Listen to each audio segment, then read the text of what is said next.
Yes, bana, tumekutana tena kwa siku nyingine katika upande wa michezo na burudani. Leo nipo na jambo jingine zuri sana ambalo mimi nataka nikusogezee ndugu yangu uweze kukaa kinyemwezi sana. Leo bana, mimi nataka nikufahamishe wachezaji wanne ambao wanalipwa mishahara mikubwa sana hapa Tanzania, na utakuwa unajiuliza maswali mengi sana yasoko na majibu kwamba hao ni wachezaji gani. Inawezekana tu ukawa unasikia vijiweni. Asaacha leo nikufahamishe hao wachezaji ambao wanaolipwa mishahara mikubwa sana Tanzania. Tuanzie hapo 2024.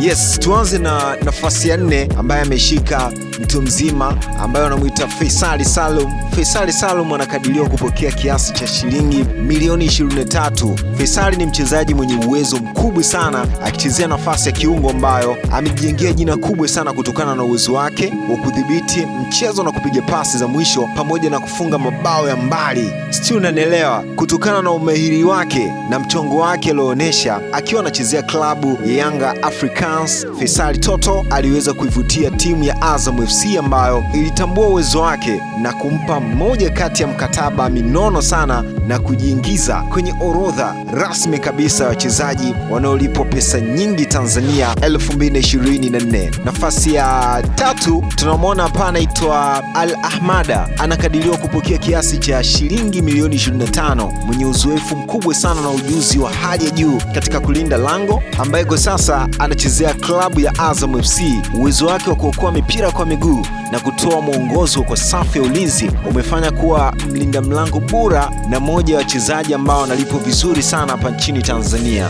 Nafasi ya 2 tunamwona mwamba kabisa Clatous Chama, anakadiriwa kupokea kiasi cha shilingi milioni 28. Chama ni mchezaji wa kimataifa mwenye umahiri wa hali ya juu hasa katika nafasi ya kiungo na mshambuliaji pia. Uwezo wake wa kutengeneza nafasi na kufunga mabao umemfanya kuwa na thamani kubwa na kuweza kupata malipo makubwa sana hapa Tanzania.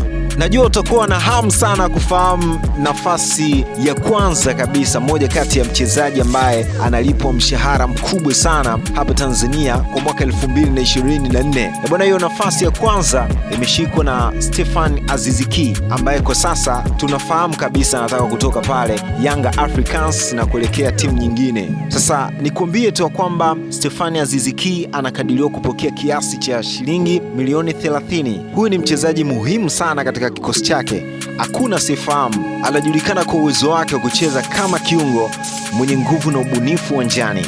Ufanisi wake umeweza kuvutia vilabu vikubwa sana na kufanya kuwa mmoja wa wachezaji ambao wanalipwa zaidi nchini.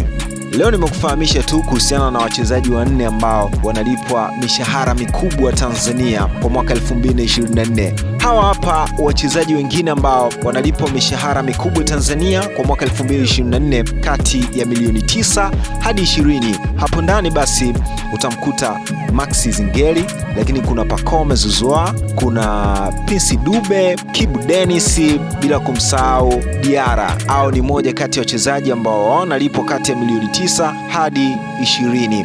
Yes, ambaye nimekusogezea taarifa hii nono kabisa ni mimi hapa, mnyama mkali Shafi Biz. Chukua hayo manango nimekupa. Tukutane tena, endelea kufuatilia kupitia platform zetu ili uweze kupata madini zaidi.